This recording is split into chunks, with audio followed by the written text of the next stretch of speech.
நம்ம எல்லாருக்குமே பிரிட்டிஷ்காரங்க இந்தியாவை 200 வருஷம் ஆட்சி செஞ்சாங்கன்னு தெரியும். ஆனா அந்த கதை உண்மையில எப்போ ஆரம்பிச்சது? பிரிட்டிஷ்காரங்க வரதுக்கு ரொம்ப முன்னாடியே இன்னும் நிறைய ஐரோப்பிய நாடுகள் இந்தியா மேல ஒரு கண்ணை வச்சிருந்தாங்க. அந்த போட்டி எப்படி ஆரம்பிச்சு கடைசியில பிரிட்டிஷ் ஆட்சிக்கு வழி செஞ்சதுன்னு தான் நாம இன்னைக்கு பார்க்க போறோம். சரி, எல்லாத்துக்கும் மூல காரணம் இந்த ஒரு கேள்விதான். தங்கம், வைரம் இதுக்காகவெல்லாம் இல்லங்க. நம்ம சாதாரணமா சமையலுக்கு பயன்படுத்துற மசாலா பொருட்களுக்காக. எதுக்காக ஐரோப்பியர்கள் அவங்க உயிரிய பணயம் வச்சு இந்தியாவுக்கு வரணும்? ஒரு நேரடி கடல் வழியை கண்டுபிடிக்க ஏன் இவ்ளோ கஷ்டப்படணும்? அப்படி என்ன இருந்துச்சு அந்த மசாலா பொருட்கள்ல? இந்த முழு கதையுமே 15ஆம் நூற்றாண்டுல ஐரோப்பாவுல மசாலா பொருட்களுக்கு ஏற்பட்ட ஒரு பயங்கரமான தேவையிலிருந்து தான் தொடங்குது. யோசிச்சு பாருங்களேன், அந்த டைம்ல ஐரோப்பாவில நிறைய காடுகளை அழிச்சு விவசாய நிலமா மாத்துறாங்க. இதனால கால்நடைகள் அதிகமாயிடுச்சு, இறைச்சி உற்பத்தியும் எக்கச்சக்கமா பெருகிடுச்சு. ஆனா இங்கதான் ஒரு பெரிய சிக்கல். அப்போலாம் ஃப்ரிட்ஜ் கிடையாது இல்லையா? சோ அந்த இறைச்சியே கெட்டு போகாம பாதுகாக்கவும் கொஞ்சம் டேஸ்டா சாப்பிடவும் அவங்களுக்கு மசாலா பொருட்கள் ரொம்ப ரொம்ப அவசியமா இருந்துச்சு. ஆனா பிரச்சனை என்னன்னா, இந்த மசாலா பொருட்கள் நேரடியா ஐரோப்பாவுக்கு போகல. இந்தியாலிருந்து அரபு வியாபாரிங்க வாங்கி அது வெனிஸ் நகரத்து வியாபாரிங்க கிட்ட விப்பாங்க. அவங்க கிட்ட இருந்து தான் மத்த ஐரோப்பிய நாடுகள் வாங்கணும். இப்படி பல கை மாறி வர்றதால மசாலாவோட விலை தங்கத்தை விட அதிகமா இருந்துச்சு. முழு லாபமும் அரேபியர்களுக்கும் வெனிஸ் நகரத்துக்கும் மட்டும்தான் போச்சு. இந்த வியாபாரத்துல இருந்த மொத்த ஆதிக்கத்தையும் உடைக்கணும்னு மத்த ஐரோப்பிய நாடுகள் துடிச்சாங்க. குறிப்பா சொல்லணும்னா போர்ச்சுகலும் ஸ்பெயினும் இந்தியாவுக்கு ஒரு புது கடல் வழிய கண்டுபிடிக்கிற போட்டியில ரொம்ப தீவிரமா இறங்குனாங்க. இந்த போட்டியில போர்ச்சுகல் ரொம்பவே பக்காவா பிளான் பண்ணி இறங்குனாங்க. இளவரசர் ஹென்றி மாதிரி ஆட்கள் கடல் பயணங்களுக்கு நிறைய பண உதவி செஞ்சாங்க. அது வரைக்கும் யாருமே பண்ணாத ஒரு சாதனையா அவங்க பூமத்திய ரேகைய கடந்து போனாங்க.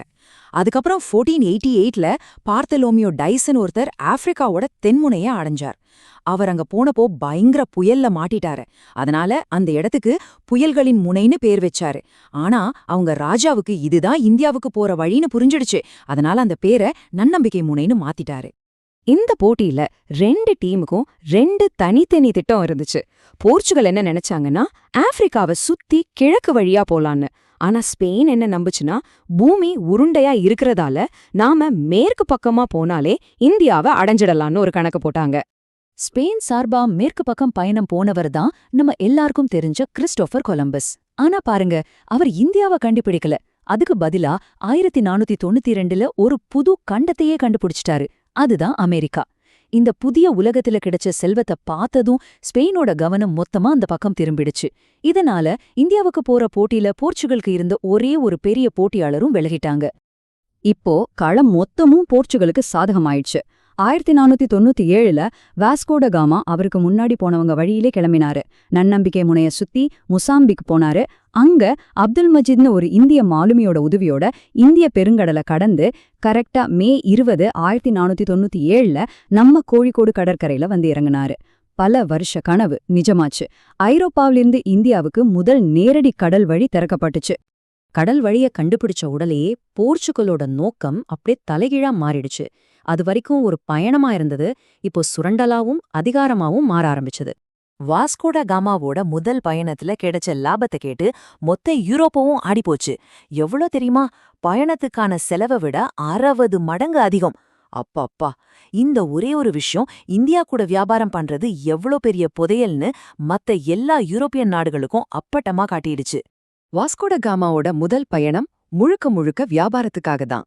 ஆனா அவர் கோழிக்கோடு மன்னர் ஜாமுரினுக்கு கொடுத்த பரிசெல்லாம் ரொம்ப மட்டமானதா இருக்குன்னு சொல்லி மன்னர் அவரை அவமானப்படுத்திட்டாரு.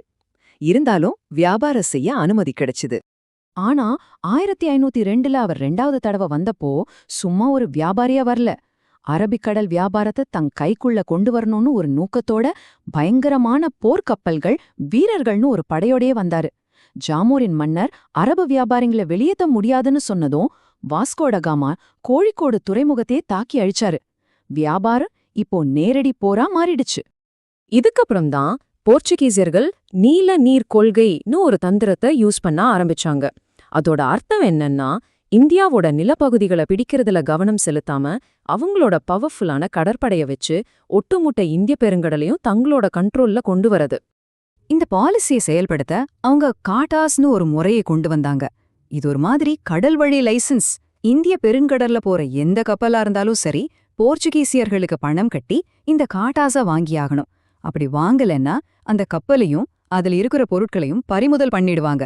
இது மூலமா கடல் வியாபாரத்தை முழுசா அவங்க கட்டுப்பாட்டுக்குள்ள கொண்டு வந்தாங்க. போர்ச்சுகல் சம்பாதிச்ச இந்த மலை மாதிரி லாபத்தை பார்த்து மத்த ஐரோப்பிய நாடுகளுக்கு பொறாம தாங்கல. அவங்களும் இந்திய வியாபாரத்துல நுழையணும்னு புதுசா போட்டியாளர்கள் களத்துல இறங்குனாங்க. ஃபர்ஸ்ட் டச்சுக்காரங்க வந்தாங்க. அவங்கள தொடர்ந்து பிரிட்டிஷ்காரங்க, டேனியார்கள், பிரெஞ்சுக்காரங்கன்னு வரிசையா எல்லாரும் அவங்கவங்க கிழக்கிந்திய கம்பெனிகளை ஆரம்பிச்சு இந்தியாவுக்குள்ள வந்தாங்க. மசூலிப்பட்டினம், சூரத், தரங்கம்பாடின்னு இந்தியாவோட பல இடங்கள்ல தங்களோட வியாபார மையங்களை செட் பண்ண ஆரம்பிச்சாங்க. இப்படி புது போட்டியாளர்கள் வந்ததால போர்ச்சுகீசியர்களோட ஆதிக்கம் கொஞ்சம் கொஞ்சமா குறைய ஆரம்பிச்சது. அவங்க முகலாயர்கள், மராட்டியர்கள் கிட்ட சில பகுதிகளை இழந்தாங்க. அது மட்டும் இல்லாம பம்பாய் நகரத்தையே இங்கிலாந்து ராஜாவுக்கு கல்யாண சீரா கொடுத்துட்டாங்க. இப்போ நிலைமை மொத்தமா மாறிடுச்சு.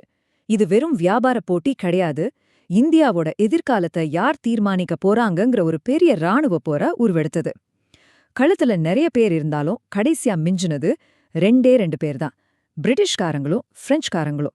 1746 1763 வரைக்கும் தென்னிந்தியாவில் நடந்த கர்நாடக போர்கள் தான் இந்தியாவோட தலையெழுத்தையே மாத்துச்சுன்னு சொல்லலாம்.